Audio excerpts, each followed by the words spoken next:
আছে যার, সেই তো জমিদার। সেই জমি যে বর্গা করে, সেই হলো কৃষক।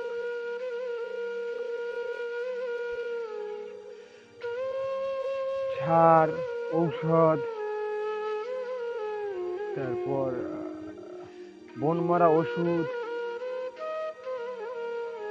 এগুলো খরচ করার টাকা কৃষকের থাকে না। কখনো কখনো দেখা যায় সমাজে কৃষকেরা সুদের যায় টাকা এনে সেই টাকা দিয়ে জমি বর্গা করে। টাকা সুদেও আনলো, জমি বর্গাও করলো। তার মানে ধান উঠলে পুরোটা ধান সে পাবে না, সে পাবে অর্ধেক, আর অর্ধেক জমিদার মালিকই নিয়ে যাবে। তাহলে ওই অর্ধেক ধান বিক্রি করে তার যদি আবার সুদের টাকা ছাড়াইতে হয়, তাহলে তার ঘরে কতটুকু ধান যায়। তারপর এক কৃষকের প্রশ্ন ছিল, এক কাঠা জমির ধান বিক্রি করে যদি 1 কেজি গরুর মাংস খাওয়া লাগে, তাহলে আমাদের কৃষকের স্বাদ আহ্লাদ, আমাদের আশা কোথায় যায়? আমরা কিভাবে বাঁচি? তার ধান এবার এতটাই খারাপ হয়েছে যে কাটায় 1 মণ করে পড়েছে, এবং তার ছেলে মেয়ে 1 কেজি গরুর মাংস খেতে চেয়েছে।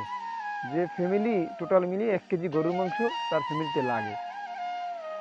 1 কেজি গরুর মাংস যদি 800-850 টাকা হয়, আর 1 কেজি 1 মণ ধানের মূল্য যদি 800-900 টাকা হয়, তাহলে কিভাবে তার ছেলে মেয়েদের যে গরুর মাংস খাওয়ার একটা ইচ্ছা, সেই ইচ্ছাটা সে পূরণ করবে? দেখা যায় যে সে এই সুদে যে টাকা এনে জমি করেছে, সে যে অর্ধাভাগে জমি পেয়েছে তার অর্ধেক চলে যায় সুদের যার টাকা ছাড়াইতে। এভাবে অনেক কৃষক ঋণই থেকে যায়। দিন শেষে দেখা যায় তাদের কিছুই থাকে না। আসলে আমাদের এই বাংলাদেশটা কিংবা এই সমাজটা এখন এমন হয়ে গেছে, এখন যার টাকা আছে আছে, আর যার নাই নাই। একজনের টাকা আছে, আরেকজনকে যদি সাহায্য করব, কেউ লাভ ছাড়া কেউ কাউকে সাহায্য আজকাল করে না।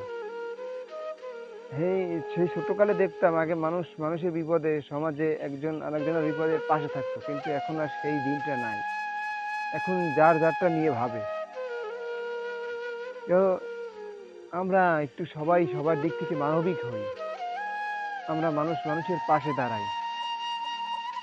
আমরা সাধারণ মানুষের টাকা লুটিপুটি না খেয়ে মানুষের পাশে দাঁড়াই, মানুষকে উপরে উঠতে সাহায্য করি, অসহায় মানুষের পাশে থাকি। সবাই ভালো থাকবেন।